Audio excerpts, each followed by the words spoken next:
convene the January 24th, 2023 regular board meeting to order at 7 p.m.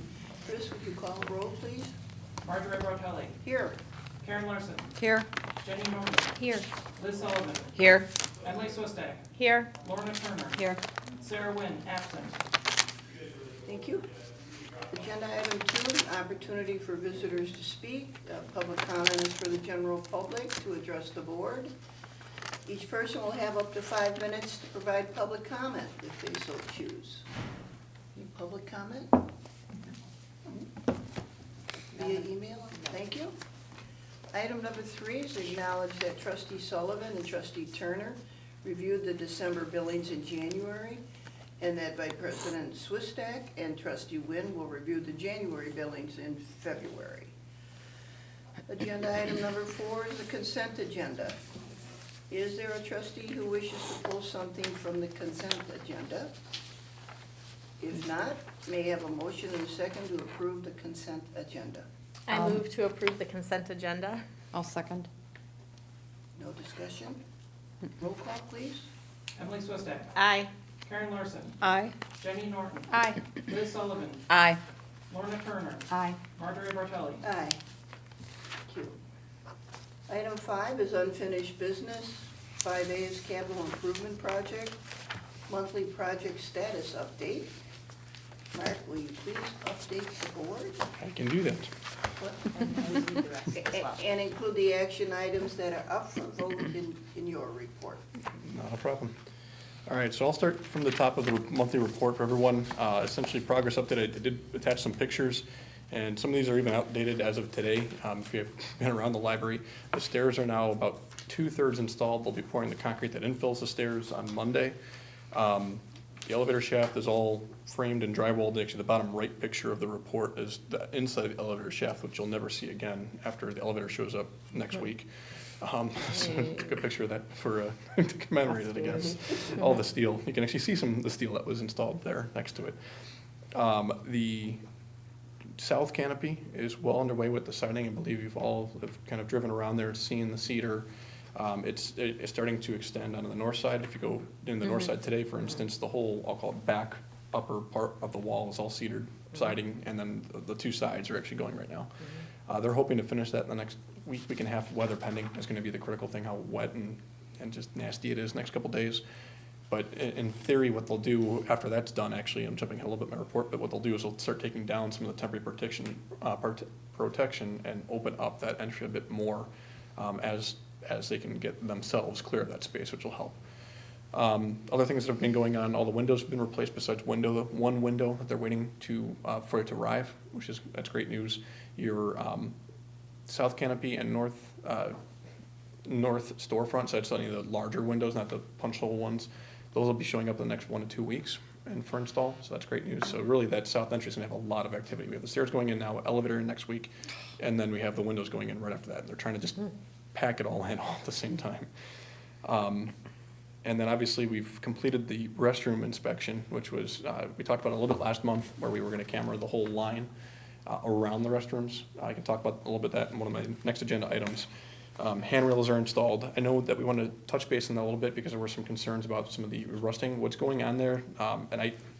This is coming from what the contractors have told us, and from reviewing the situation, I believe they are accurate, and that the rust appears to be from when they sand down or grind down the weld points. If they don't use the right grinding pad, it spreads the wrong material that then ultimately rusts. It's a different type of, it's a non-stainless steel type material. It seems like that was done in the shop, not in the field, because a couple of the welds that were done in the field have not exhibited any rust.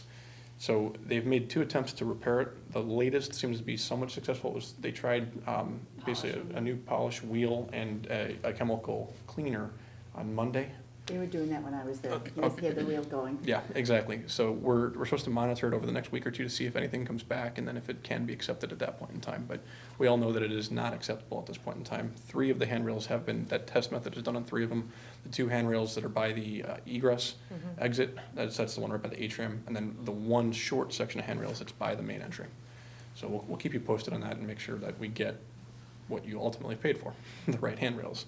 And the contractors have acknowledged that too. And then I just made notes Thank about. Yeah, of course. Well, I was it's- really concerned when Yeah, I saw it that. definitely is. And usually see some of that and it gets polished off, but it literally is at every well I mean, point. it was like every Well, one. Yeah, I mean, it was, I noticed it right away. Yeah. Yeah. Right. And they knew about it before I brought it up with them even too. They already had the guy called out to come Okay. tomorrow.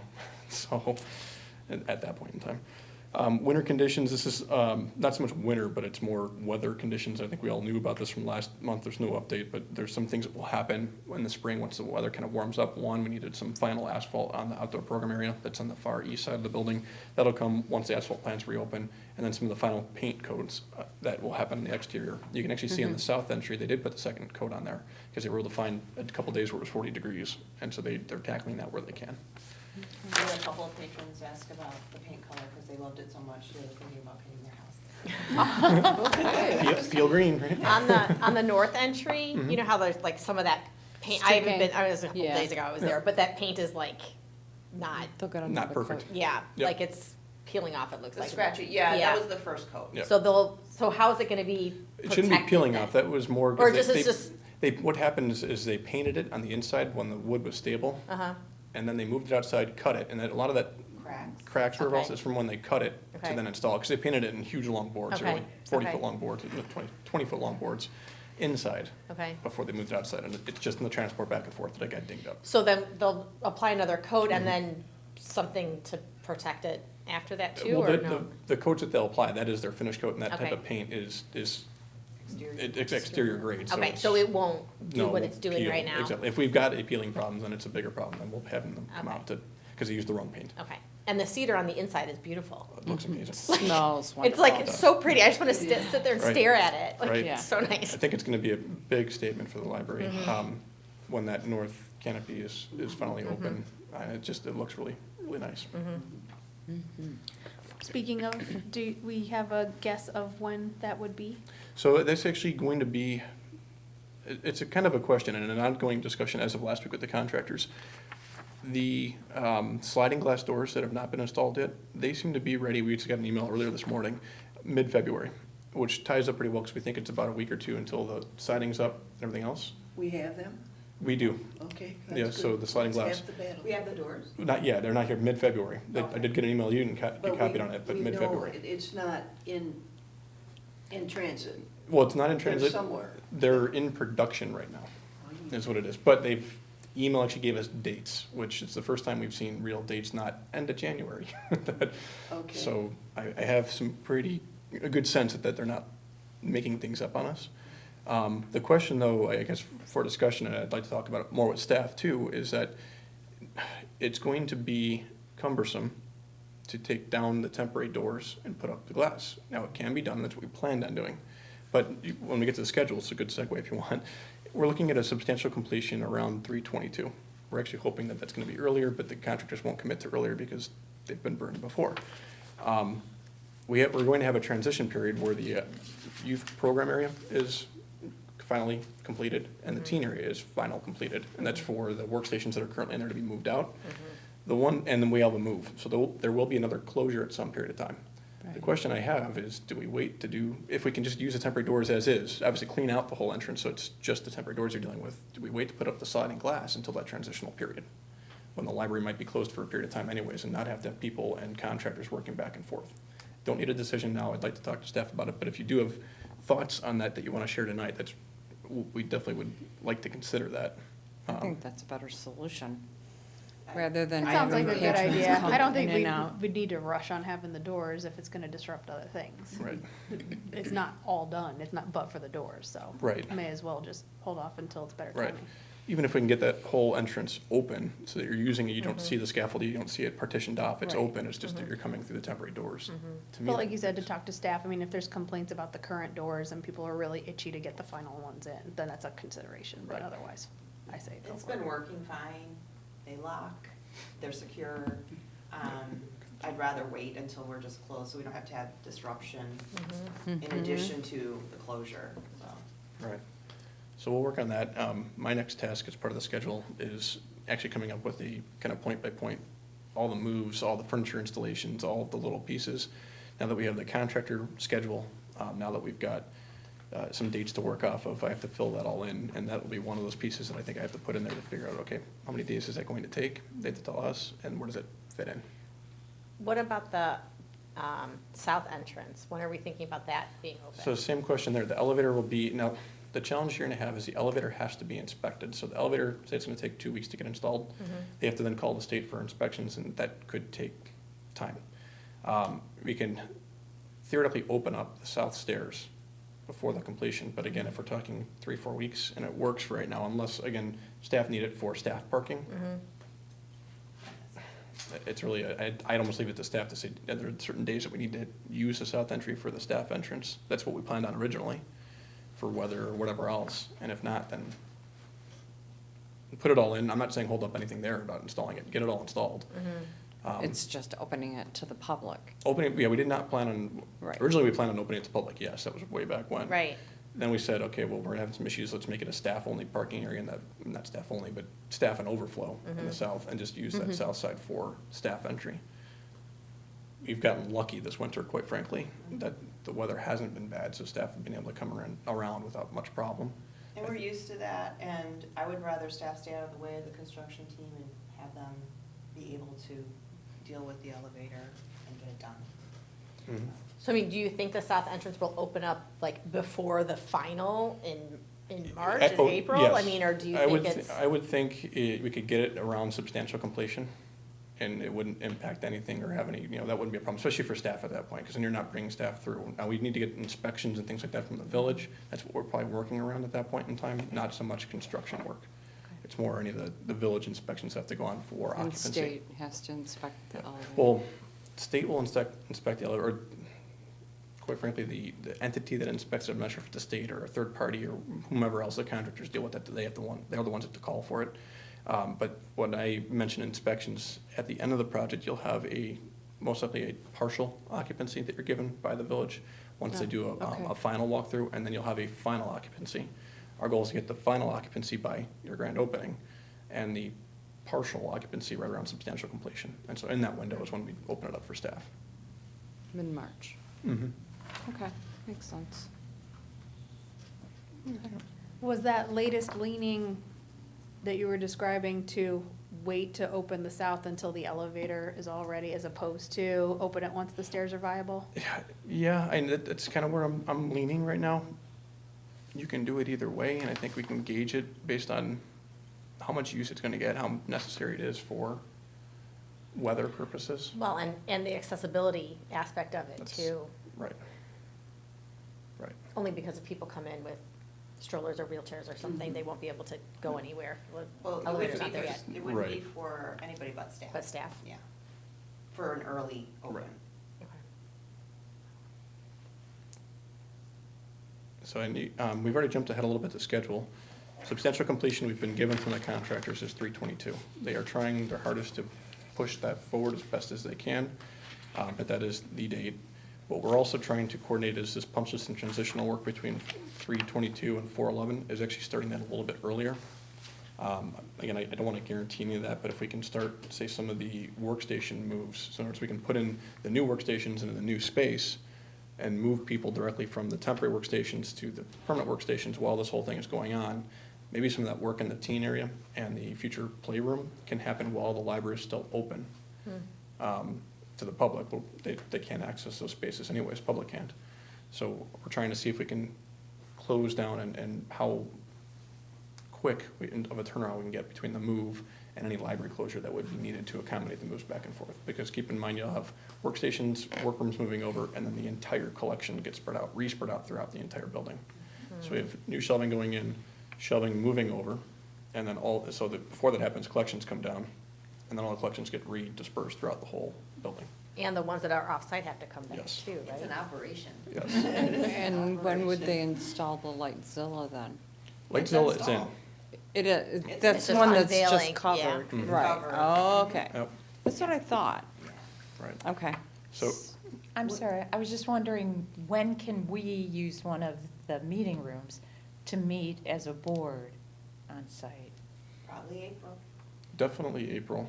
The question will just be, when you get partial or temporary occupancy from the village and how early we can get that inspection scheduled, because they're not gonna come in multiple times for that, they'll come in once. And if that's before the March board meeting or not, I wouldn't hedge on that it would be before. In other words, I wouldn't, I think your April board meeting is probably the first time you're back in there. Okay. Okay. What's the anticipated closure between Anywhere from 1 to 2 weeks, be my, 1 to 3 weeks? 1 to 2, 1 to 2. right, 1 to 2 weeks is what I'm thinking right now. I've gotta go through that whole process with the movers. The movers have up to 10 days, but that is including some of the workstation moves and some of the final moves, so they don't need to be closed that entire period for the mover, but I need to make sure we can get the new shelving in place and the collections dropped before we, or as we close the library for that time. Reshelved, staff will be reshelving, counting.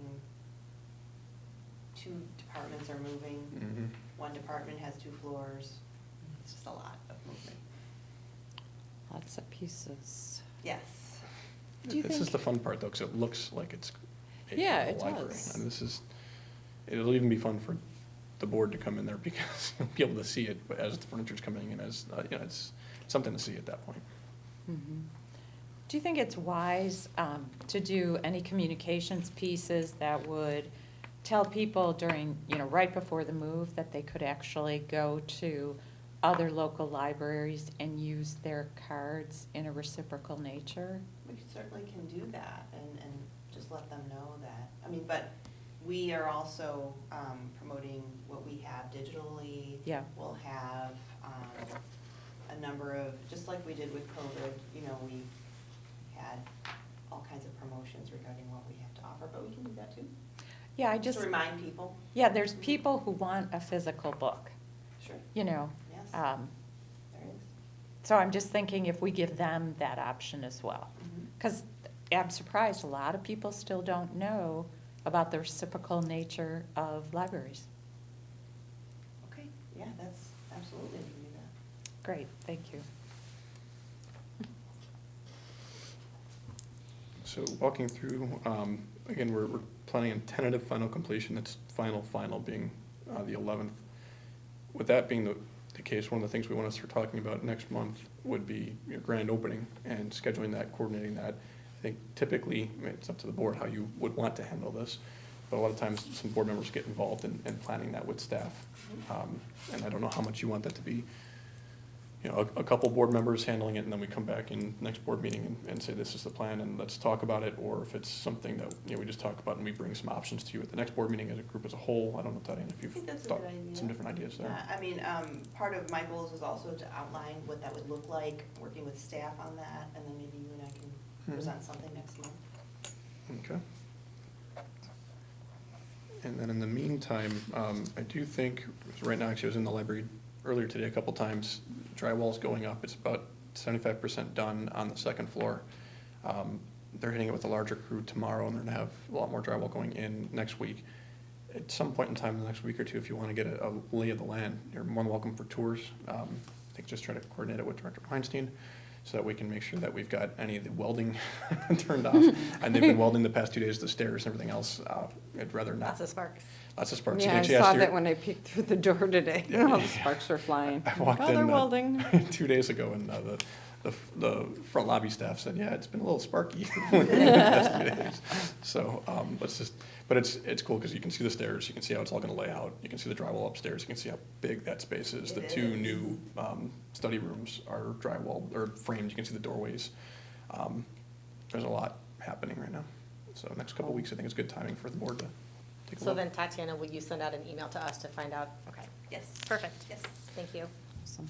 Any questions on schedule or what this transitional period I've called out is, what's gotta happen, where we're at today? I did try to outline too, you know, where we're at today in terms of some of the impacts that we've had in the past board packets, just so that you're all aware of what I've been tracking. So, you know, just to prep the board, we don't have anything formally yet, but I'm fully expecting Camosi to try to make some sort of claim for dollars for extended supervision time periods. But we know what's happened, and, you know, whether there's things like material availability issues that's on them, where there's things like found conditions where it's really impacted the schedule because we couldn't get things in, like the hydronics from first phase. like the found odd walls that we had in the second phase, where the walls were, you know, double or triple thick instead of single thick like we expected, and they had to redo all the furring. They might have a leg to stand on at that point in time. We're currently actively negotiating that. We bring it to the board next month, most likely, for if there is anything. Just want to make sure you're all prepared for that. And I will say, and I know it's the next page, we have sufficient funds in the project budget that we are not at risk of going over budget. Okay, good. I believe that covered everything I want to cover on schedule. Upcoming activities, you've heard it as I've talked. We've got glass going in, elevator, the stairs. They measured for the glass handrails that separate the little south entry to the upper floor. That was all measured for today, so that glass is on order and ready to come, hopefully in the next few weeks. There's a lot going on. What about the doors for those bathrooms? You know how they say like, these aren't the real doors yet, it'll automatically like open and stuff? What about those? So all the hardware is there. They needed to do some final configuration, and we wanted to make sure we were fully aware of how they would operate, which we did get confirmed last week. And we're actually getting a couple of signs ordered to make sure it's clear to patrons. So the way it's going to operate is there's a wave to open from the outside, and obviously you can pull the lever to open the door from the outside as well. So if you want to go in the restroom, you can wave to open, say you're in a wheelchair or stroller with multiple kids, you wave it, and the door will automatically open for you. At that point, you go inside the room, and behind one of the 8.5 by 11 pieces of paper that's kind of like a temporary sign in there, there's actually a push button. Instead of having to turn a lock or something that's, you just push a round button that's about that big, and it locks the door. At that point, the outside light goes from green to red because it's locked. Oh, there's gonna be a light out there? nice. It's a light, yep. And the light from inside, it's the same thing too. It goes to red, so everyone knows it's locked. At that point, the wave to open on the outside doesn't work anymore, and the lever outside doesn't work anymore. Now you're inside, you want to get out, you can wave to open, the door will automatically unlock. So this was back in COVID, this system kind of came about. You wave to open, you don't, after you wash your hands, you don't have to touch anything. You just walk out. Cool. It'll open for you. Or, as always, turn the lever, and you can get right And out you too. pull it, yeah. Yeah. Is Nice. there a backup plan for that in case the sensors don't work? Key. So there is a key there, so if there The is. staff has the key. Yep. Okay. Yes, that was a question. That was my biggest That question. was, that is, Oh, my gosh. that is actually Yeah. why they are not hooked up right now, because this is, so there are similar systems installed. We've been asking the installer, you know, where is this exact system installed? Because the way these door systems work, it's all parts and pieces that are kind of put together. They have multiple of these installations going on at the same time, but not all of them are, or none of them really are really fully operational yet. They're all going in now. This is the first time because of COVID. This is a main design. So we made sure that there was a backup before we hooked that system up, so we don't need problems. Budget, you can see I gave the update here. This is under D. Essentially, we're tracking, I did take a little bit out of owner contingency. I made that as your point number 4.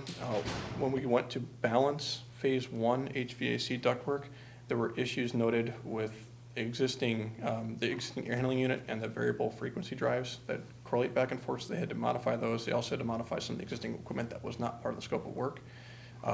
So for that, for now, and it's all the same project budget, but that's why there was a slight reduction in the owner contingency compared to last month. It's about 9.5K, but that's, everything else is not really moving. We've reduced some of the FF&E costs and put them for future potential building risks, if anything comes to fruition in the future with the building. Because some things haven't needed to happen. We had a little bit extra money from environmental work when that completed, so we put it under the general umbrella for building costs instead of having it under environmental. So things like that over the past month. You can see the payoffs that were approved or routed this past month in the bottom as well. Any question on budget? I thought of a question on it. It's probably not in budget, but I was at the library yesterday, and on the south side, they had those, I'm gonna call them dunce caps, because I don't know what they're called, but they're the orange cones, and they had them on the slanted roof. And Is it there- looks like there was water on there, and they were only on part of it. And I'm just wondering, The orange cones you were seeing, I know that was because the metal roofing is being installed on the canopies, and the roofers are up there. It's kind of they partition out an area for their own safety, so Gotcha. that people can't go out. okay. It I just think that's looked what you're talking about for odd. the cones. Yeah, it It's on the was a- roof, you're saying. It for was sure. on the roof, and That's it what would be. wasn't the whole roof, it was just a section. And it was middle between the canopies essentially, if you look down there. don't even know what you mean by No. between the canopies. So literally, they're walking from north to south, canopy to canopy, across the Okay. peak roof, and so they have a roped off area that they use Okay, as a yes, path. it was roped off this big, and then the cones kind of like went through only part of it, and there was water there, and I thought, God, what's odd there? It looked like, you know, normally you don't drive by a roof and see these cones on the top, so I was just Yeah, wondering. the cones were definitely there from the roofing installation. I'll take a Okay. look and see if. No, I'm water- sure it's no problem, it's just, Okay. you know, if you don't know what you're looking at, it looks Right. kind of odd. I didn't touch on that, but actually the metal roof was being installed today on the south canopy. They got Yeah, the it was- reverse side of it that faces to the north Yes. done. So they're And this would have moving been the south side of that over. Yeah. angled That's roof. that's exactly what it was. Gotcha. And President Bartelli had mentioned to me that there's still some dripping off of the north side of the roof by the entrance, and they're Yes. going to be replacing that gutter, So correct? they Or have- did they do that already? So they have the gutter replacement as well as gutters going on the sides of the new canopies as well, which aren't in until they get this metal standing seam on. So actually It's today you coming. saw, Just the gutter coming down at an angle is not going to fix it. You're saying there's another so they, piece. yeah, they have a temporary gutter that's Right.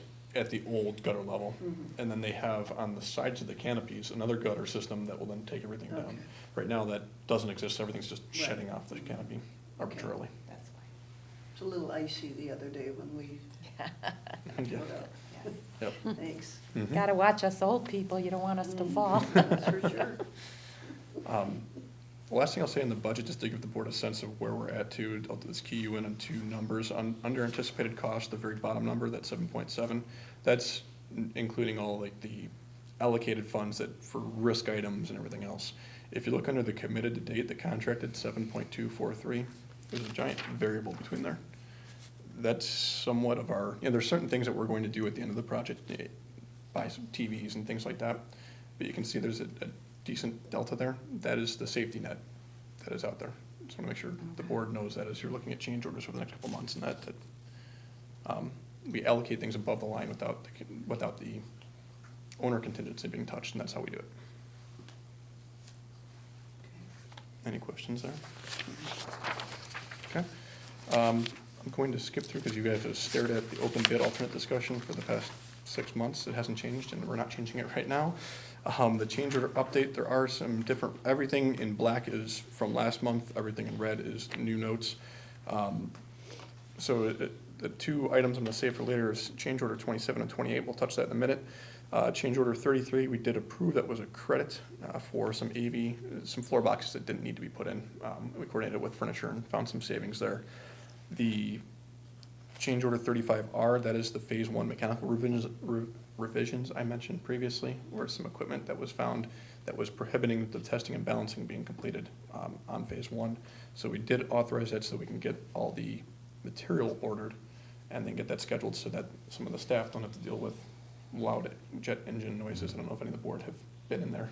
Not when it's happened. Okay. The system ramps up too high and they needed to retest and balance it because of these things. So that's what that was. The new ones for this month were really cleaning up found conditions work and getting them approved or under review. So we had some electrical work that was some various lights and outlets and data locations and where it had to be coordinated with the new walls. We had the modified wall scope, that was number 37, that's the bigger number. It hasn't been formally approved yet, but I'm going to be recommending it to the director most likely tomorrow. Finally got down to the bottom of all the numbers and how it all shakes out. Essentially that is for the thickened wall between phase one and phase two that was found. They had to basically provide a whole new wall of framing along that entire north-south section. And that's so about 15,000 of the 17,000 is a new wall that wasn't planned to be built, it was planned to reuse existing. So that's a big chunk there. The COR 38 was also approved because that was, when they ripped down the ceilings and relaid out where the heights were going to be, the main sprinkler pipe usually has a pretty significant drop to where your sprinkler heads are.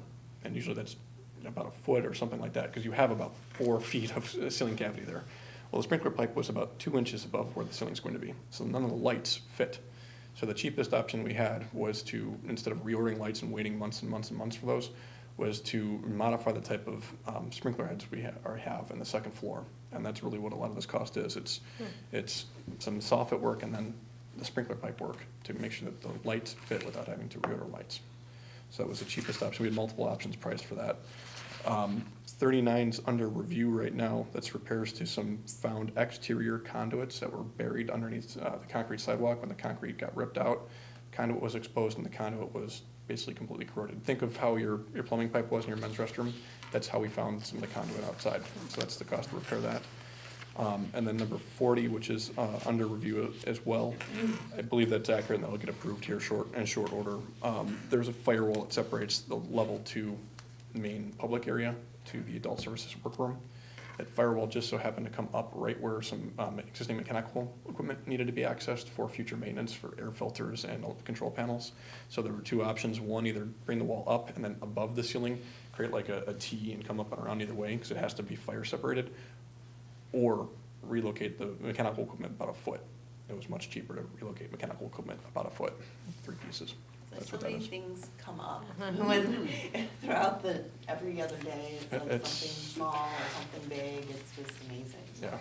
Renovation projects are fun, which is why they're tough to budget for, but that's why we also have those contingencies and risk allocations up above the line to make sure that we can do projects and you don't get in trouble. And when you're renovating instead of building new. So Yes. it's like, that's the, what you run into. So. Yep. Any questions on change orders as of right now before we jump into 27, 28? No. All right, so the first one, the east restroom tile replacement discussion.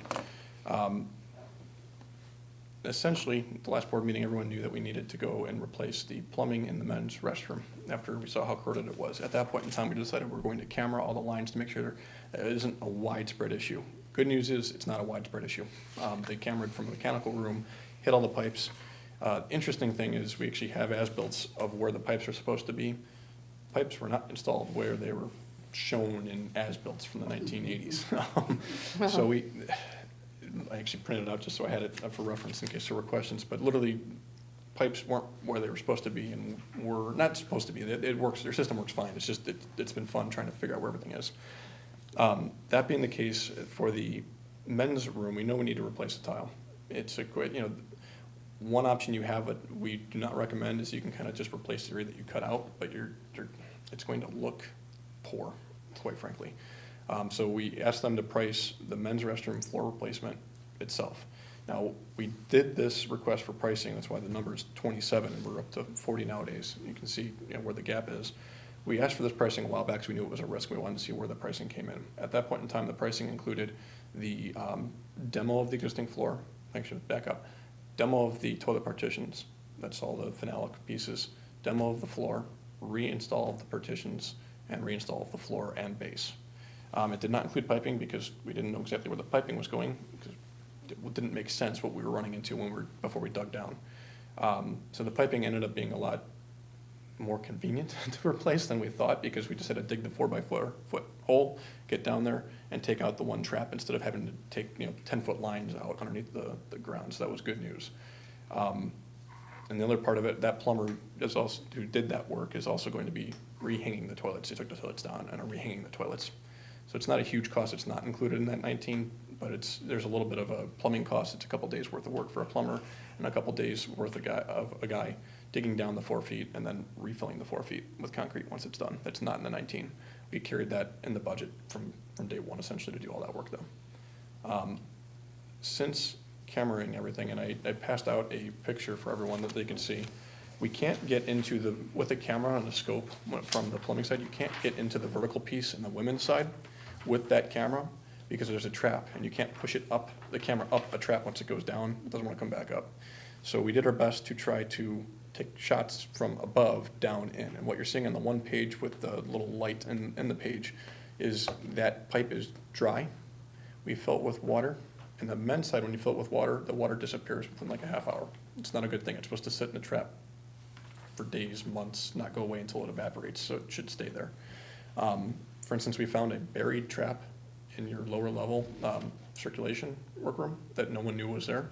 It still had water in it. It was covered with flooring and still had water in it, so it's Oh my gosh. been years. This one, the men's side was dry and dries in a half hour. The women's side does not leak that quickly, but it did go dry. You can see there's water on the left, there's no water on the right. It takes about a day for it to go dry, but it goes dry. So So it means there's corrosion or cracks or hairline or something. there's something. We can't quite see it, but there's something where that water is going away.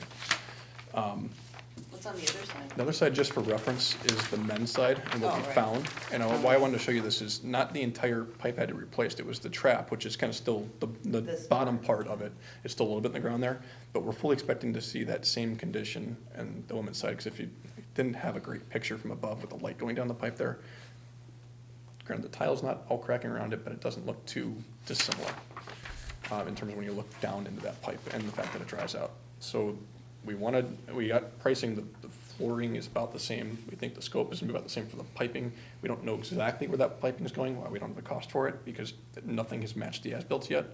But that we can do on time and material. In other words, we know we have to dig about a 4-foot by 4-foot hole. It takes about a day to dig that and refill it. Takes about a day or so for a plumber to get in there, cut out a pipe, replace a pipe, take down the toilets, put them in the toilet, or put the toilets back up. So that's their cost risk, but we've kind of captured that outside of these costs. These costs, the 19.3 for both bathrooms each individually, we know what that scope is, and that's what we got a hard cost for. We wanted to give the option to the board to replace the women's at this point in time, because you're not wanting to necessarily have to rip out that floor later on once this is renovation work is done. You don't want to rip that all out, take all that stuff, create that mess later on. You don't absolutely have to do that, and we're not saying you need to do it today, but you are going to need to do it sooner than later. We know that, especially looking at what happened with the men's side. And so the way we're looking at this right now is that definitely the men's side, it would come from the project budget. We've got enough contingency to cover that. The women's side, in talking to staff, we're thinking that comes from your budgeted amounts for capital improvements that outside of this project, correct? Or For maintenance and for maintenance, repairs, right. yes. For the women's side, because it is more of a preventative maintenance thing. So we know it has to happen. It's just, does it happen this year? Does it happen next year? The year after that? What makes the most sense? And it's gonna be most efficient to do it while those contractors are there. Because as you've heard me talking, you have a plumber, you have a demo guy, you have a tile installer, you have multiple entities to do this job. If it's coming out of the operating budget, is it considered out of the scope for the project and therefore not subject to the overhead charges, even if the work is done by Camosi? No, because it's through their contract, we'd have all the work done through their contract. So we wouldn't do anything outside of theirs, because you want their insurance covering it. You want them to be ultimately liable for this work at the end of the day. You'd still have the markup from them on this, which, what is it? Is about $130. Yeah. And can you talk a little bit about like tile choices? Oh, I didn't hit that, yes. In their board report, I actually said we'd have a tile sample. I went to go pick up, or I was scheduled to pick up the tile sample on Friday from the tile installer, and got an email saying, hey, sorry, we just found out that tile was discontinued. And they don't have enough available. They're about 50 square feet short of being able to provide enough for both bathrooms. So he sent 6 more options, 4 of which were getting samples. They were ordered today to take a look at. So we don't have it, but we're thinking white tile, or some little off-white tile, so that it still plays with your countertops that you had replaced more recently, as well as the wall tile and the partitions that are in there. So we'll look at those, and if we needed to route them around for just reference before they get installed, we can do that. It looks like we're gonna go with a white tile. Yeah, and I think that makes sense if the board chooses to go forward with that, because all the paint is white. Our counters in the restrooms are the green, and currently the tile in there is of a maroonish green Clay tile, sort of. Yeah. swirl. And then there's some kind of yellow hued tiles as backsplash, so going with a white or cream. I have a question about the side tile. Mhm. Are these dryers? Yes. Yes. Um, What condition is that in, and what would that cost to replace? The dryers or No, the no, tile? no, the tile. It's not great. We didn't have them price it up. Just asking, I think that's one of, well, my personal opinion. Well, they need cleaning, that's for sure. Okay, that might help. That's for sure. Right. Liz, why don't you tell us how you really feel? We're gonna do this renovation once. It's gonna last like 50 years. And, you know, if you're gonna do a bathroom and you're gonna, I mean, we just renovated, put in the counters, and to leave, you know, that wall that's going to have that really, in my opinion, unattractive tile on it. No offense, Tatiana, but even cleaning it up. I'm not a fan either, but I'm trying to be. Everyone was trying to be frugal. I think, with that God one. bless you, but. We were struggling to find tile that goes with that. What we actually, the original thought was to use the same tile that you have in your new unisex bathrooms over here. And we took some samples back and forth, and oh my God, it did not go. Does not go with those yellow squares. What about painting those tiles? I don't think, they're a little, Are they textured or they're a something? little textured. I'd be afraid of flaking. My other idea that just popped is removing them and just, Doing drywall? There's no Doing- showers in Just there. I doing mean, you drywall. don't, like, what is really getting splashed up that far in Yeah. those areas? I'm looking like, you know, people are washing their hands and then they're going to the dryer. You Like, usually how put much the- does tile need to be above the dryer? Yeah, and you usually everything put like that? tile on wet walls, so usually you'll have it on the plumbing walls where the toilets are, and especially in the men's side urinals. And then you've got, you know, where people wash their hands and they can. Get water. Get water. It'll drip. And anything below a dryer, you want tile. Because people come over with wet hands and it Right. goes down the wall. So I agree with you. But do you want a tile, or do you want one of those, some of that prefab, I want to say laminate, but it's Right. not exactly laminate, you know, I don't know You can what get it's actually called. somewhat more decorative, I don't know why the Just name one is escaping. piece. It's actually the material that is in your receiving receiving room room. right now. Yeah. They actually, that's white and it's it's very almost like a basic. linoleum type of Right. material. It's not cheap, but it's cheaper than tile. It's just more expensive than drywall, but they actually make some decorative panels that are that, they're I not know, just I've plain got some white. behind my laundry room, my laundry tub in my garage. Mm. And the reason we put it there is because you don't want Water. splashing water Right. in the drywall. Right. But it was very Just really economical need a to splash do. guard around. Right. Mhm. We can find some options for that. They're trying to get this done. The tiles that we just ordered samples from today, we think we can get the samples in the next couple of days, and all the tile is in warehouses, either in Texas or in Illinois. We can get it in about 2 to 3 weeks. So we'd have to make a fairly quick decision on what to do with this.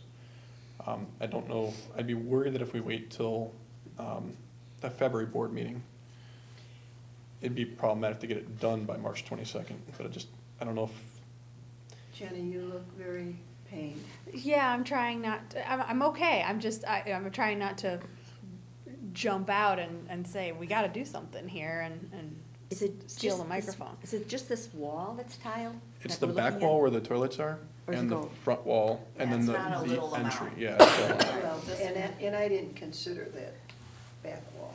You're saying. And whatever lead time Yeah, you're here's talking this about, I one. mean, there's stuff on the shelf at Menards. You know, we can find a tile affordable that any one of us Okay. could go to the store and grab tomorrow. And if this is certainly, I hope, within the director's limit for approval on, I mean, we can give our direction to the director, I think, and let her take it from there between now and the next board meeting. Sorry. Yeah, But that's- thank you, yeah. Margie. the Sorry, co- my the face costs gave it are where away, I but was- that's everything I wanted to say there. The I'll go to costs Menards, are heck. what I was concerned about, so if there's direction with the director. Learn to go. So it Floor would be decor has got replacing the plenty of tile shelves by the of hand dryers those and yellow then, squares. and then the tile that's in the back wall of the stalls. All the yellow squares. Every place there's those yellow squares. And I know we're not supposed to be adding to this renovation project over and above as we go through this, but just a thought. There are certain things that it's best to do while you have everyone there. Well, that's what I'm thinking too. It will look nice and fresher and like Aesthetics. new And the and. counters are fairly new, and the Mhm. sinks Yes. are new. Mhm. Counters are fine. Yeah. Yeah, they look nice. Mhm. And we're not talking about replacing everything that's being taken down. We're talking about, you know, just like you said, the Specific splash areas. area. Right, the So- stalls, so the this is- partitions, the yeah. toilets are all the same. Yeah, The so I sinks think, are I the think this same. would be a very modest scope Mhm. change here. Mhm. And I'm, you know, on the frugal camp as well. So true. Shall we? Do they have the agree 11% that we're rebate going right to- now? Exactly. Can it fit in the bag? You and Mark will look into the cost. A lot of bags. Yeah. Yeah, we will. inform. And then Okay. make a decision. Yes, and then. Yeah, And then make the Yes. decision, because We'll go we're neutral, saying, as get rid of neutral these as yellow possible. tiles Yeah. and put, And Yes. it Kind of like the goes- yellow, right. the Yeah. yellow painting on the outside of the building. Yeah, like it's Yellow, just- very colored, so. No yellow. No, yeah, no yellow, I on know the that. outside. I mean, to Jenny's point, I think if you can, I would like to see you go forward, even before our board meeting, if that's what is required Mhm. to keep us on On track. schedule. And I Right. can inform the Absolutely. board as we go, show Mhm. pictures, Yeah. as long as you give permission Yeah. to me and Mark Yeah. to move. I can then keep you informed as we go, and if there's objections and things like that, you can, you know. and we can your just give you thoughts. consensus, right? We Yes. don't, it doesn't have to be. Okay. Well, we have to take action on these two. No, I'm No, talking no, about, no, about- what we're just talking about the yellow tiles. Yes, Yes. yes. Yes. Okay, great. Yep. So there are two action items here after this discussion point. We could take, unless you have any other questions, you can take action now, or do we want to then hit the monument sign first? How do you wanna do that? You want to approve the restrooms and then most restrooms? I prefer to do that, because then Okay. that's done. Yeah. Sure. So I'll move to approve change order number 27 to Camosi to replace the east men's restroom floor in the sum of $19,373. I'll second. Discussion? We have a second? Yeah, Karen seconded. Any more discussion? Roll call, please. Liz Sullivan, Aye. Karen Larson, Aye. Jenny Norton, Aye. Emily Swistak, Aye. Lorna Turner, Aye. Marjorie Bartelli. Aye. Motion carried. 5A2, approve the East Women's Restroom. I move to approve change order number 28 to Camosi to replace the east women's restroom in the sum of $19,373. Second. Sorry, Karen. No, that's, that's okay. No more discussion. Chris, please call the roll. Liz Sullivan, Aye. Jenny Norton, Aye. Karen Larson, Aye. Emily Swistak, Aye. Lorna Turner, Aye. Marjorie Bartelli. Aye. Thank you. 5A3, select the monument sign design. All right, so obviously, the last board meetings, we approved integrity and the public bid to go ahead with the monument sign. We've got 4 options before the board today. It's based on some of integrity's thoughts, their work with the library staff, and obviously board feedback from the previous board meetings. The one thing I'll also call out is that we think we found the right spot for this size sign, and that would be actually placing the, if you're looking, I guess, to the north, the right-hand side of the westernmost skirt over the existing light that is lighting up the existing sign. The reason for that is we'll be able to make all the electrical connections right there, where it already exists for the light, and we'll be able to get it out of what we think is the cumbersome electrical post. That's the last page of Exhibit C. It's after all the options, you Page can kind of see. 42, we're talking about? That one, Yeah. thank you, Yes. 42. Be able to- That's as if I were in the driver's seat just before turning left. Yeah, we were out there taking pictures and pretending we were driving, Exactly. and it was cool. Yeah, it was, that day for sure. So that's where we think it should go. Obviously, it's up for the board to discuss, and also the 4 options. So option 1, I've labeled in the top right corner of the board as a green sign with a color logo. The option 2 is the backside of that is an all green sign, no color in the logo. Option 3 it has no border lines at the top or bottom, but has the color logo. And option 4 has no border lines, but has white text instead of, I don't want to use the term yellow. Gold. Copper, gold, Bronze. yeah.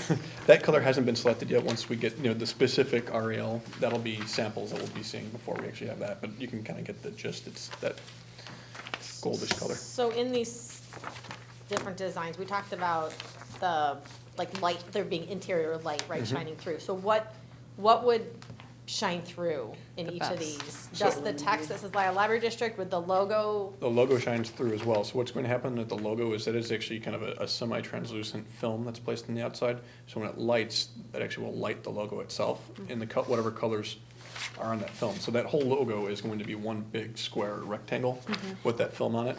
I will say that it's going to protrude about a half inch out from the green sign. That half inch is going to glow mainly white because it's just acrylic, clear acrylic. You can see the profile in the photo. Yep. Oh, yeah, Yep. push through acrylic. Yeah. And so you're going to have color in the color option versus if you go with, say, option 2, it'll actually start coming through a little bit green and gold. Copper, bronze, whatever the Whatever logo color is. you Yes. end up choosing. Yes. The other thing that didn't come through in here, but we took, Austin called me from Integrity today. We took the liberty of showing, I'll call it the earth toned or copper toned skirting at the ground. He said he just wanted to make sure that that is the right color skirting and we didn't want like a green skirting. I think what we show here is the right option for all 4 instead of green on the bottom. But just wanted to make sure we're heading in the right direction as we're looking at That this. matches the color in the logo, correct? Yes. Well, it's close. It's gonna play with Well, it. it looks Similar. similar. Yeah. And at the back of this, just for reference, as you're looking at all these, we are looking at also replacing all the little signs throughout the site. There's 3 of them also. That would be the entrance / book drop sign that is right at the north entry. There's an exit only sign that's currently in existence that we'd like to replace to make it kind of tie it all together on that same north side, but at the exit only. And then obviously the south entrance. Again, with all 3 of these, we're showing that kind of earthy toned frame instead of I green. had a question to Director Weinstein about, I know we're not at that point yet, but in Exhibit C, option 2, I'm sorry, Exhibit D, the smaller signs. Okay. Are we going to stay consistent with our logo? So we have this color, Good question. and then we're going to use, does it matter? Does anybody understand? You're saying Yeah, if we I know what go, you're saying. if If we we go went with with, like- option 2, which I is think it- all or one 4. color I scheme, think it wouldn't would match. translate around to Would the we other keep it for the peripheral other signs. We talked to the designer, and just because these are exit only and entrance and the directional signs, I would say stick with the white. And we even talked about having the lettering be reflective, so at night. I was wondering about that just because there's no light there, There's right, no in light any in of those, those no. areas? It's just a little I think flat. having brighter letters and lettering Mhm. is an advantage. Okay. Do you have a favorite, Tatiana? I like option 1, I like having a border, and I like the white the crispness of the lettering and having a colored logo, it's nice. Okay, so you're saying C, Like this logo? C1? Yep. Yeah. They should all be C, C, option it's one. Yeah. Exhibit C in the board, That's my what I packet. chose. Okay, Option 1, so this one. gotcha. I think it's cleaner, just a cleaner look. Excuse me. I like those signs. And I believe that, yeah, that is the option I put in the placement reference page where it's kind of further out. There's a picture. The Charlie one? The one you just showed. Keep in mind that because this is computer, the green Yeah. color is intended to be matching the green colors The on the same building. as We the building. gave them actually that Oh, it's got it color, in here. so they will match that. Okay. Yeah.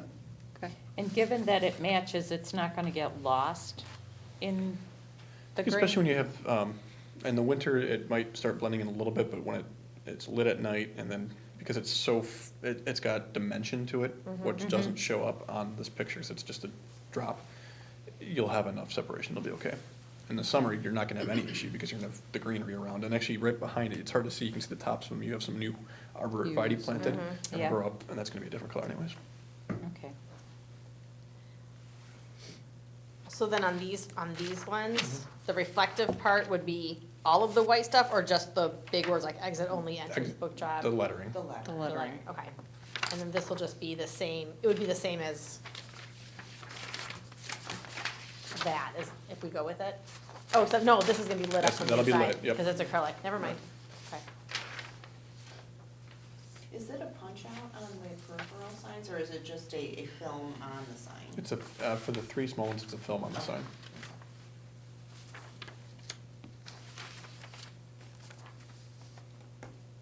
Would you like to go around and give your, okay? Sure. Emily? Shall we start with someone else? No, I'm fine.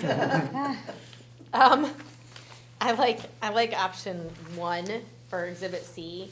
I like the border lines, especially because the additional signs have those lines in it too, which I think looks really nice. And I like the white text. I think that'll be brighter and that'll show up better, better visibility. Karen? Option 1, definitely. I like the white. Exhibit C, option 1. Yeah, Exhibit C, option 1, I like the white lettering, I like the gold at the top, the border. It just looks cleaner. The all green, option 4, I don't care for. And 3 and 2. 2 would have been my other choice, but I really like 1 the best. Okay. Jenny?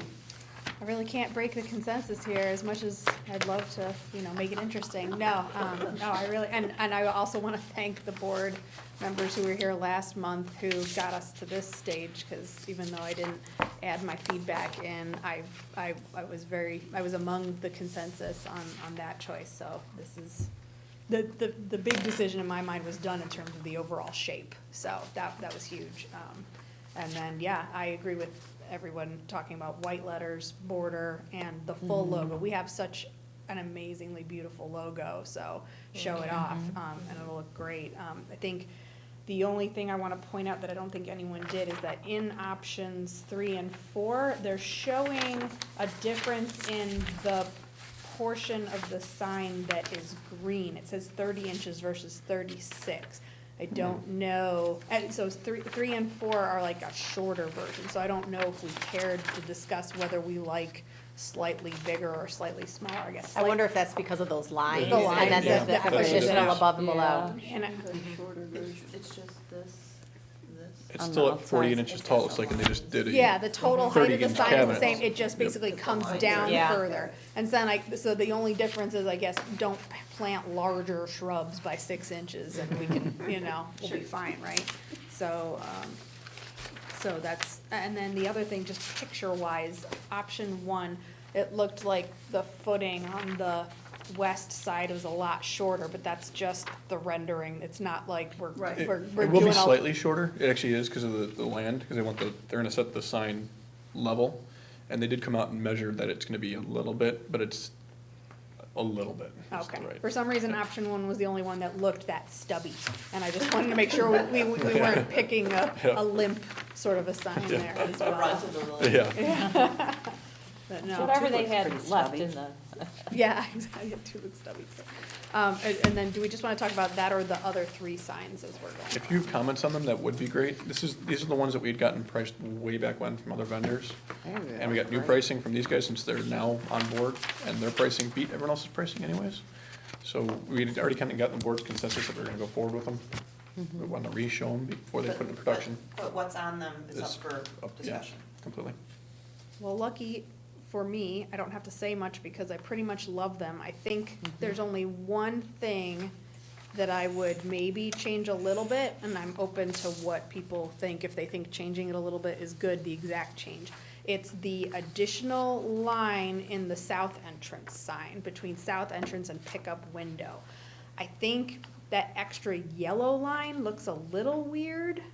I mean, in accounting, you kind of do like a subtotal total thing where you do that sort of thing, and it just kind of, I understand breaking it up, maybe make that white instead, or a different thing, like dots or dashes. I don't think dashes would look good, but I'm just not loving that line between south entrance and pickup window. Would it help if it extended the line all the way to the end? Yeah, I don't know. Well, and look back on page 43, look at B there. There's that same line between entrance and book drop. It's just that the one that you're talking about on page 46 has the top and bottom border like the monument sign. Because the proportion of the sign. Yeah, it's the fact that it kind of slushes to me with the border. Does the white line solve it, and that? The white line does solve it for me. Yeah.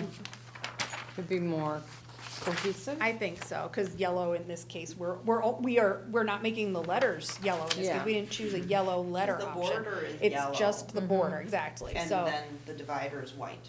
yeah, that's kind of how I felt about that. In which case, if that's starting to resonate with other people, then maybe the line in B should also be white. Should be white, should be uniform. Yep. I'm not a contrarian tonight. I'd try as I might. Good catch. Yeah, good advice. Lorna? Ditto with everything Jenny has said. I'm going with Jenny. I go, This side of the room, sides of Jenny. Yeah, this side of the room. Agreement, correct? Can I be part Sounds of like it. Yeah, too, you I can be think part you of are. it. Oh, Mark, did you want Mark, you to wanna share vote? your? Yeah, no, I'm not, I have no vote in this, yeah. Supposed to get I on do board as I'm with Jenny. told, but. All right, we need a motion. All right, I move to approve option 1 for the library monument sign and peripheral signage. Second. Any more discussion? Roll call. Emily Swistak, Aye. Jenny Norton, Aye. Karen Larson, Aye. Liz Sullivan, Aye. Lorna Turner, Aye. Marjorie Bartelli. Aye. Wow, that was a tough one. Got there. That was good, Rigorous. good discussion. So my next step, just so the board knows, is we'll be compiling all this information with integrity and getting it to the village for permit approval. So that will be all the exterior signs will be packaged for one submittal to the village before we put them into production. How long does it take them to approve? Generally. I've been told it's an administrative process because it's a governmental entity. I don't want to speak for them to know. I would expect a couple weeks. It's usually, standard is for any villages would be about 2 weeks. You'd give them to review it once they get it. Probably be about a week until they get it, and 2 weeks till we hear back. Okay. And it goes into production. That still falls kind of in timeline for that. What we're hoping is that April grand opening that these are all in. That'd be great. Be great. Cool. That's what we're aiming for. So we'll try to get it turned around as quick as we can. Okay, Any questions, comments, concerns? thank you so much. No, No, all good. Thanks, Mark. For getting that. Thank you. Thank you, everyone, appreciate it. And I'll also make the stab at updating the Tableau report on the website too, to show the updated schedule with everything kind of completing in March into April. Great. So Okay, everyone knows. perfect. Thank you. The only question I have is, every time you say you're gonna do something with integrity, I keep thinking, what? Has everything else been without integrity? Nope. Yeah. All these signage companies, yeah, I know. We had to do the calls on them to make sure they had integrity. All right, have a good night, everyone. You too, Thanks, Mark. Thank you. We'll move to agenda item 6, You're right. committee reports, finance, Nothing to report, no meeting? you, personnel and policy, Nothing to report. physical plant, no, No. advocacy and outreach. No. Okay, thank you. Agenda item 7, staff reports, Director Weinstein. Okay. Well, as you all know, I've been attending quite a few village meetings as part of the now named Lisle Warhol Committee. And the goal of the committee is to capitalize and promote the upcoming summertime Andy Warhol exhibit at the College of DuPage. And I have breaking news tonight regarding the 4 famous Lisle residents who will Oh, appear good. on the official cool. window cling. It was just, I was at a meeting this morning at 9 AM, so it was decided at this morning's meeting. And the committee itself is a wide range of folk. It's the library, it's the park district, but it's mostly comprised of businesses in town. Lisle Main Street and up and down Ogden, things like that. So the committee selected individuals who have made significant community contributions rather than going with a popularity type of thing in town.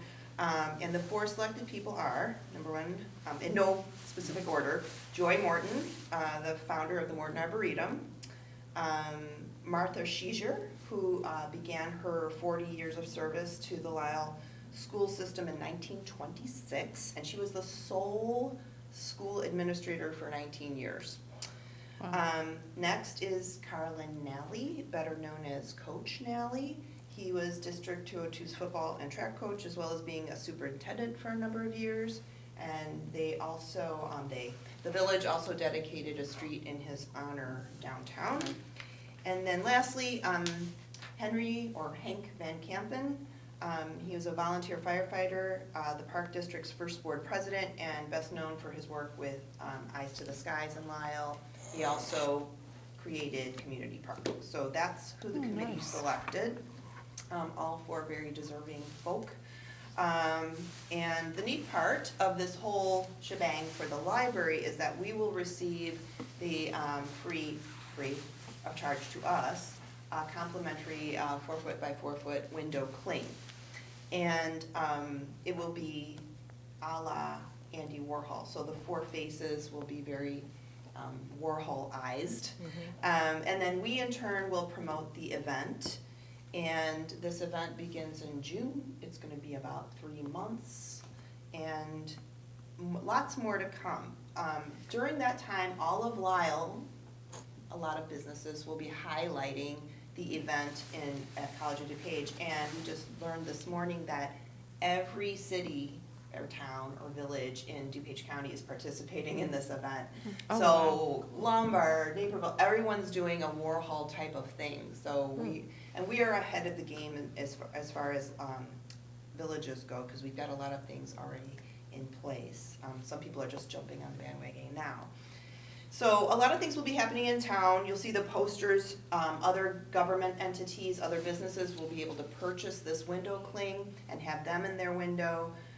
You're going to see a lot of neon color in Lisle very soon. I think the village is going to be wrapping garbage cans and putting up posters on the banners in downtown Lisle and things like that.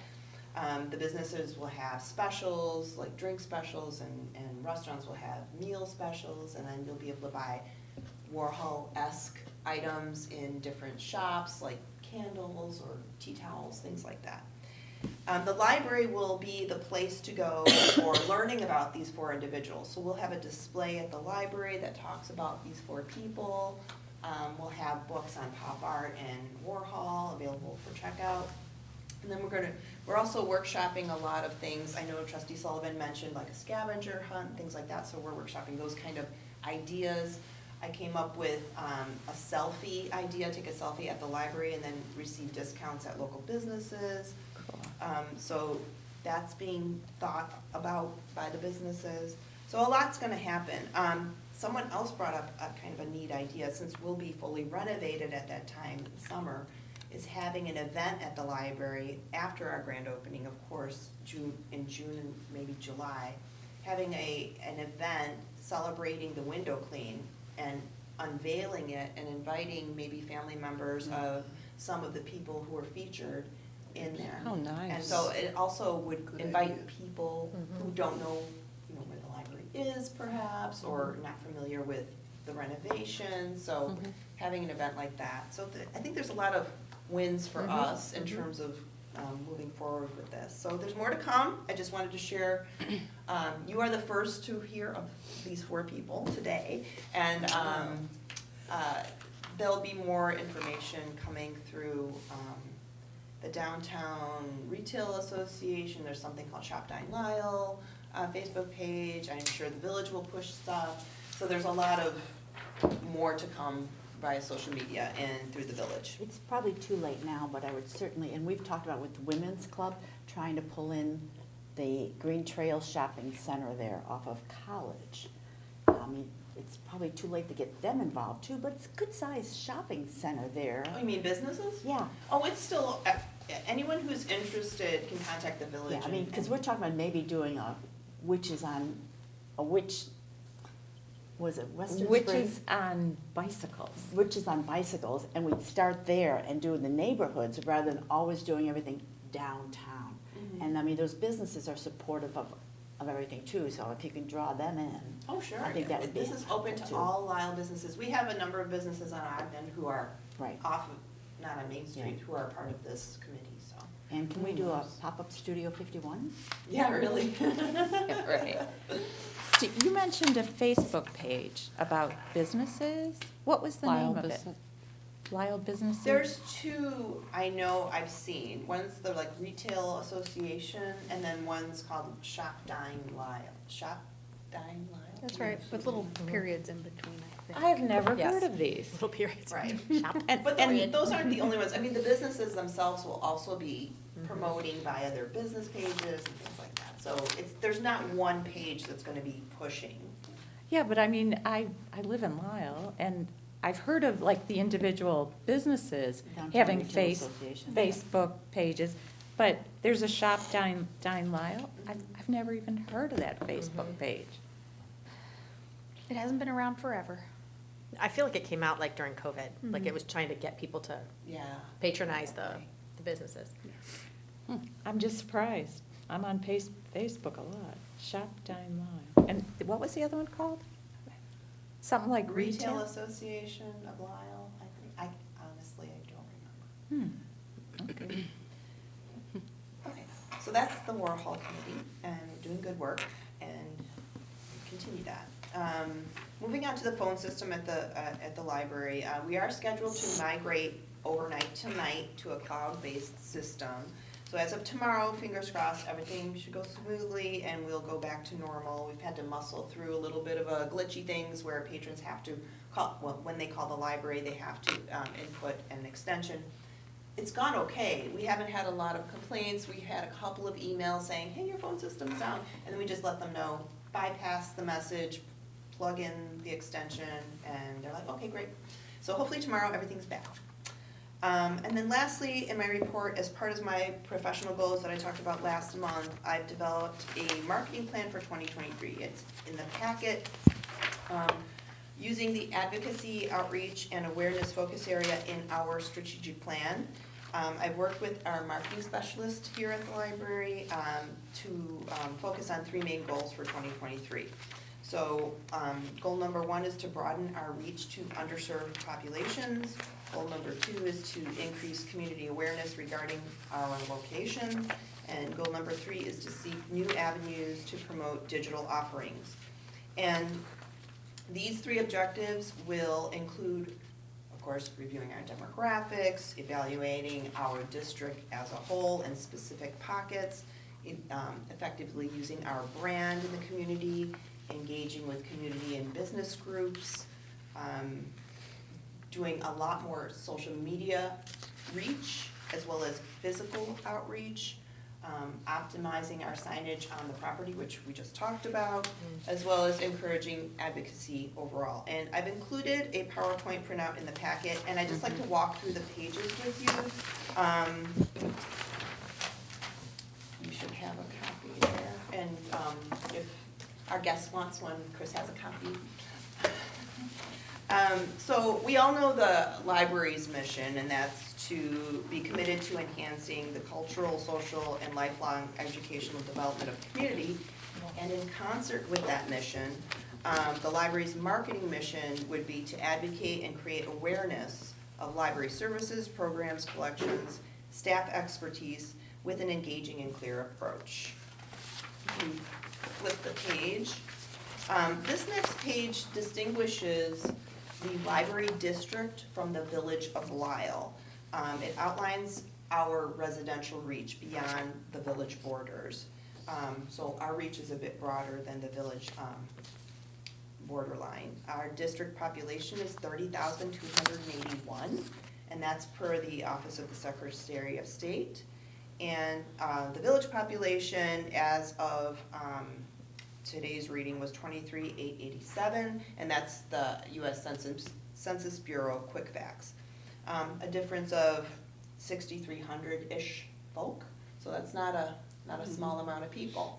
We extend beyond that line. And then the other stats listed below are village stats. So those are from the U.S. Census quick facts. So I'm not going to go over all of them.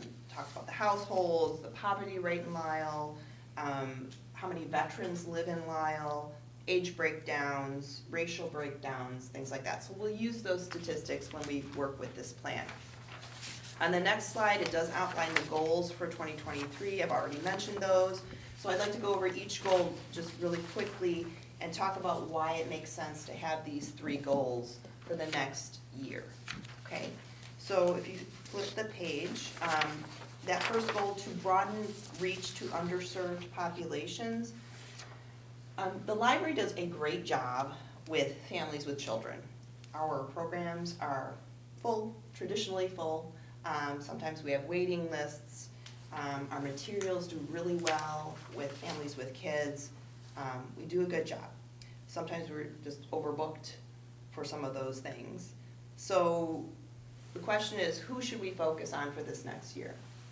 So teens are always a target for all public libraries. Trying to reach those teens, it's always a goal. I mean, this is what directors always try to do. And we have so many valuable resources for this age population. We've got entertaining things for these teens as well as instructional things, but we've historically had a hard time attracting this age range. And I feel like one of the main reasons is that our library has not had a safe, engaging, attractive spot for this population. And we are addressing that with this current renovation, so that is checked.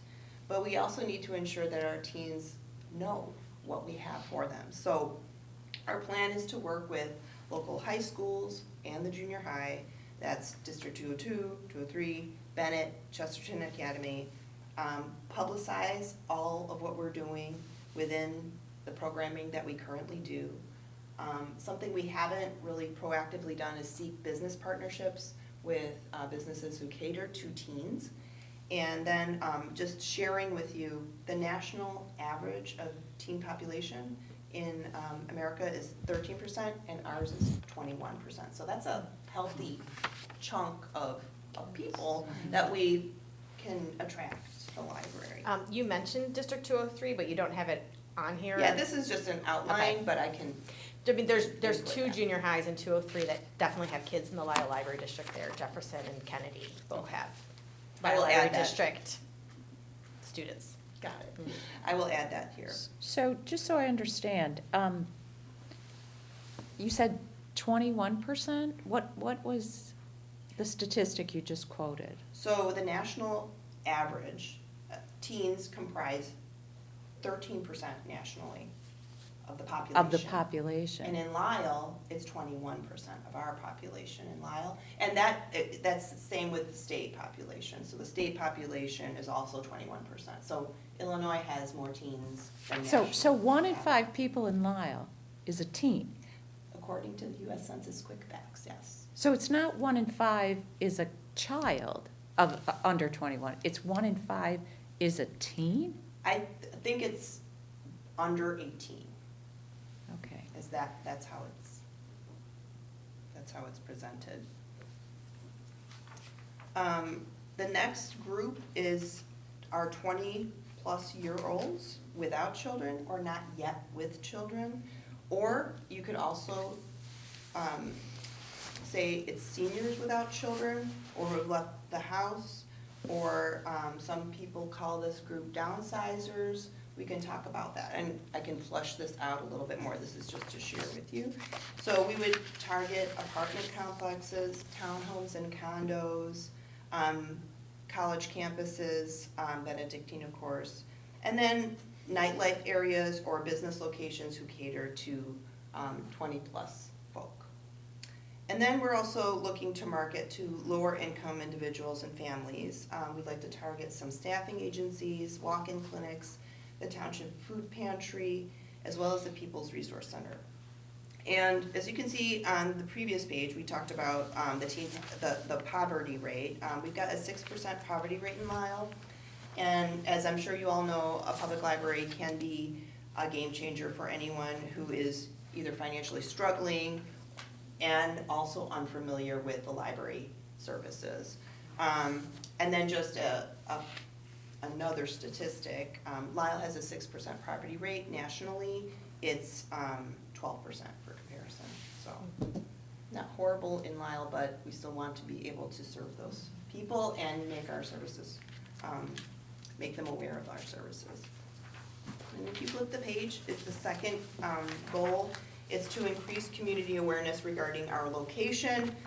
Because we're located in mostly residential part of town, yet we're also very near the downtown, it makes sense for us to make this one of our goals. And it's actually, I believe, a duty, since we've renovated our library and make sure our community is aware of this lovely renovation. So in doing so, we've laid out a few steps here to better inform the community. We'd like to include a simplified map on every Connections newsletter, and the next one you receive should have one right on it. We're also including maps on flyers to give to realtors, HOAs, and apartment complexes. Using social media to better highlight our location, replace or update signage on our property, which is happening, and then create new yard signs. We've got some cute yard signs, they're fading in our community. I know people are like, when are you coming out with something new? We might want to put a little square on the corner of one of them if it design-wise works, because people who walk their dogs or just walking around the neighborhood and they see a sign, like, I'm not sure where the library is. And if it's easily identifiable, it might be a nice place to put a map. And there will be other things. This is an evolving thing, plan. And then thirdly, seek new avenues to promote digital offerings. As you know, we have a wealth of digital content available for our residents, and it's important that we inform them about these valuable and diverse offerings. So patron-wise, as Trustee Sullivan mentioned, we do have a fairly even balance of users. We've got those traditional book patrons, and then we've got digital preferred patrons, and then we've got a mix. We've got people who like both. So it's really important for us to provide access and information of how to access these resources, and do it a little bit more proactively. So some of these things we already do, I would just like to boost what we already do. So hanging our digital offerings in places like local gyms, or placing bookmarks within our collection, highlighting the databases that mirror what's in the subject area on the shelves. Connecting more with the schools and promoting the databases, and also performing instructional outreach to either businesses or groups, or like the Women's Club or something like that, to show how to use certain databases. And again, we do this, we do outreach, we just don't do as much as I think we could. Okay. And then flipping. So how are we gonna measure our success? Well, we'll look at, obviously, our service statistics. We will look at program attendance, circulation statistics, website, social media, and e-news statistics. We will look at new card registrations, and there's an asterisk there, and we'll get there in a minute. And then we always use in-person feedback, comment cards, email correspondence, and I share that with you when those happen. And I always make a point of mentioning that the number of library cards that we issue does not necessarily reflect usage, because as you know, in 2021, the board did make an adjustment to our policy where it would allow a family to utilize just one card. In other words, not mandating that everyone in the household have a card to use the library. But despite that policy change, we will always encourage, or try to encourage, people to get a card, or new users in the community. But we'll use that statistic with these others to measure success. And then next is, how and when are we going to do this? So to assess our outcomes in this plan, will begin in April. That's when staff will be able to fully execute, services and programs at that time. So we'll start to measure as of April, but we will start doing some of this work pre all of that, of course. We'll do a 6-month check-in and provide some preliminary findings. So in October, we'll do some comparative metrics. And then a year later in April, we will do a full report. And of course, we'll also monitor monthly. You see the monthly board reports, you'll see statistics in those reports too. And then just a quick mention regarding statistics. So there are some considerations that every entity has to face, and the dreaded pre-COVID, post-COVID numbers when we were closed and all that kind of stuff. And then also to fold in with us is the renovation. We were closed during certain times. We've had half the library open. So we'll have to take some of the stats with a grain of salt for a little while, but they all affect the statistics, but I think, you know, we'll have a better gauge after a 6-month period to see how we are doing. And then just lastly, mentioning that the plan will adopt a library-wide approach, so we use the talents of all the departments, and that's administration, youth and adult services, technical services, circulation services, and that includes all of you. The marketing specialist wanted me to encourage the board to, once we really fully go into full gear with the plan, is to please like and share via social media. We might do some work within the advocacy committee, as well as word of mouth promotion. So this is an outline, and as Vice President Swistek mentioned, adding 203, fleshing out some other areas, but this is kind of the way forward with marketing. And if there's any feedback, I'm happy to hear. I think this is a perfect time because especially with the costs and inflation happening right now, there are people who are having to cut back on the purchase of books. They're having to cut back on the maybe purchase of audiobooks, or maybe on the cable selections that, you know, cable that they're buying every month. And to start ramping up what we offer at the library at a time where they're having to cut those expenses, this is like the perfect time to start publicizing the value of the library. So I think this is great. Great. Yep. And that's my report. Nice plan, very Yes. sharp. Like it. I'd like to say, I think it's excellent, and I just would like to say one thing about increased community awareness. Within that, it looks like the bullet points primarily focus on what you can kind of do from the library's own control, its own newsletters and social media and things like that. I think it could go a step further, and I'd like to offer a suggestion for something a little more ambitious. Given that the location of the library is so close to the downtown, as you mentioned, when people are out and about, especially if they're not from the area, even if you just get off the Lisle train station stop, I don't think there's any signage pointing to the library, and it's walkable from there. So signage from the downtown to our library could be a huge marketing tool unto itself. I don't know what conversations need to happen to approach that, but again, that's why I described it as ambitious. And then secondly, speaking again to the location of the library and in the surrounding residential neighborhood, there's really no park space. So when we're talking about people who want to go to parks with not their pets, I guess, because we're not really a dog-friendly institution, or are we? We are. Okay, all right, well, fantastic, that's good. So people walking Fido, or people with their families that are approaching parks and playgrounds, there's no such thing in that zone unless you kind of borrow from St. Joan. Everything else is a mile away plus.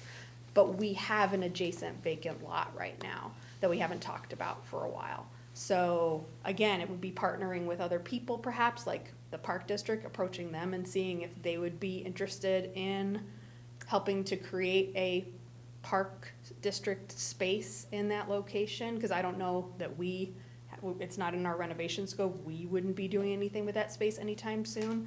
So my thought would be to see if there's a partnering organization who might want to help us advance that space, which would then also benefit the library in turn.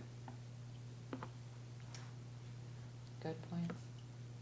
I agree. I think that's a conversation, and I know that outside of your suggestion for park, but the 2 lots that we own, I think is a conversation that can come along with a strategic plan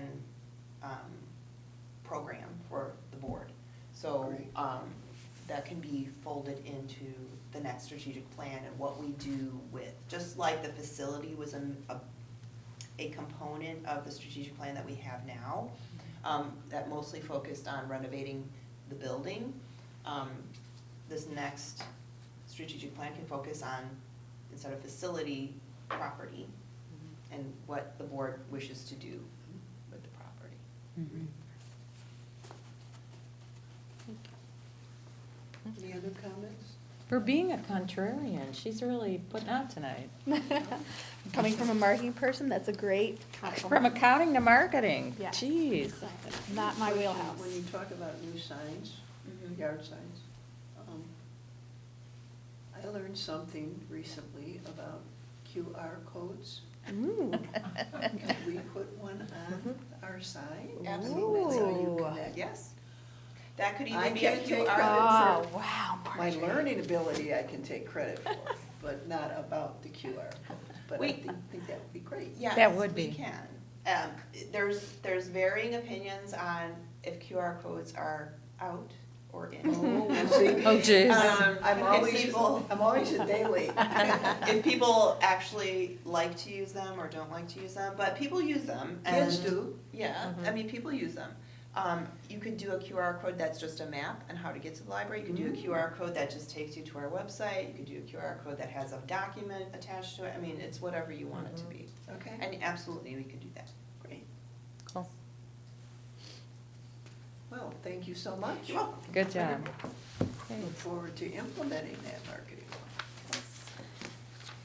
And are you going to do the assistant directors, or since Beth is not here? I was not prepared to do Okay. that, but No, I no, can, no, if there no, are we all questions, read I it. can help. We all read it. No Okay. questions. Okay, that's good. No questions. All right, moving on. Agenda item 8 is new business.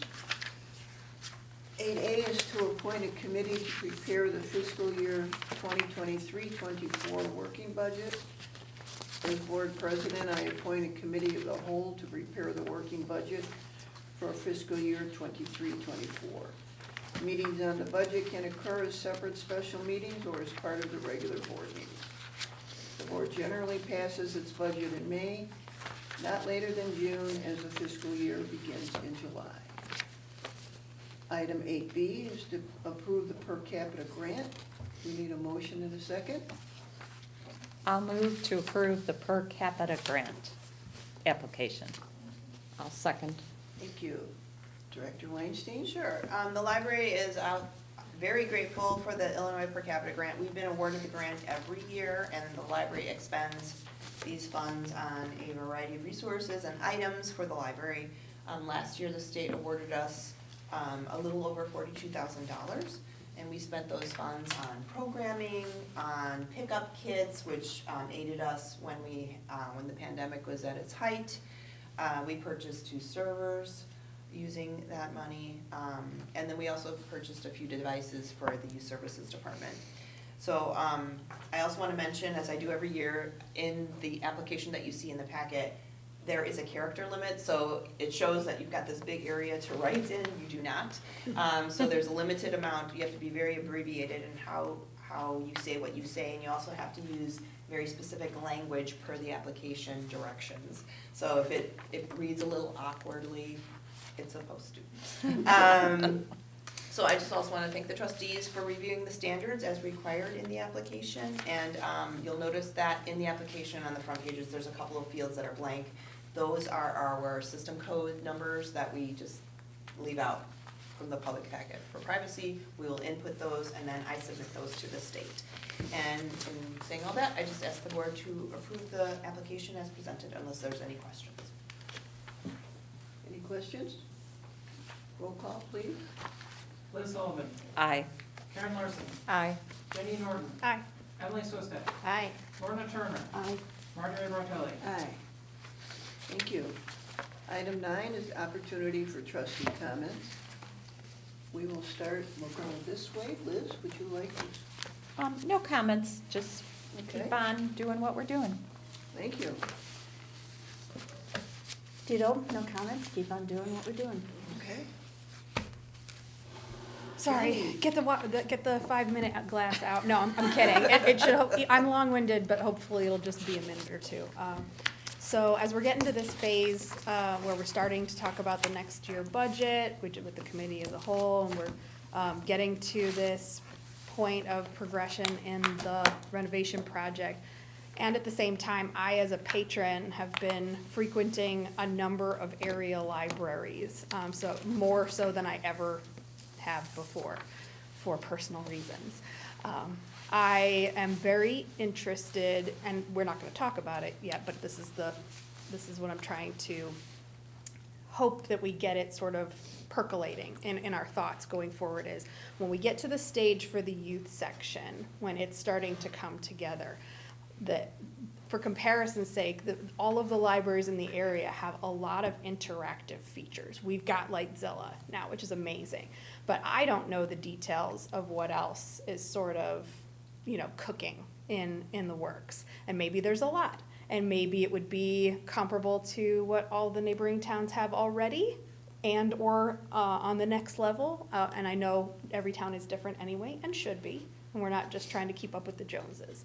But what I'm saying is, as we get there, I'll be very intrigued with those details. And if for some reason we feel like we might not be getting all the way there on something, then maybe advocacy and outreach and fundraising might be the way to tackle that goal.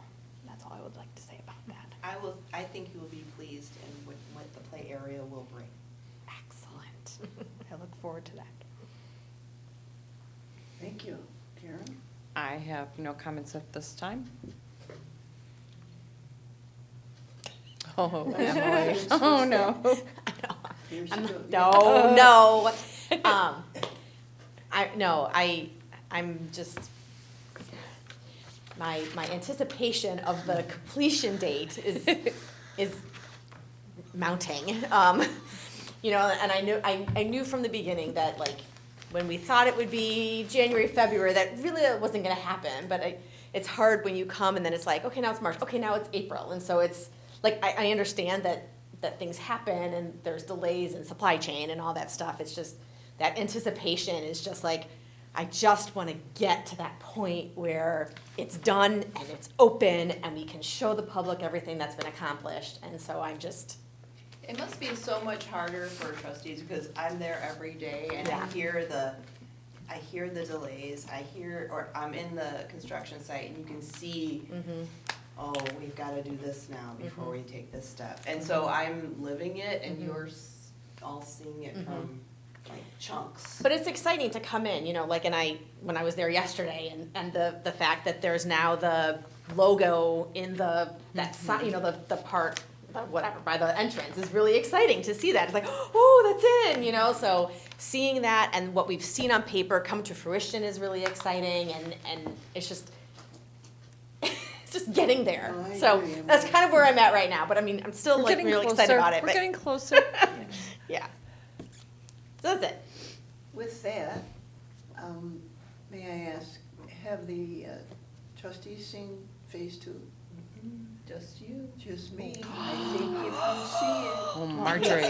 Well, I practically barged my way through the door. Okay. She did. I really, because Emily, I am so anxious, over anxious.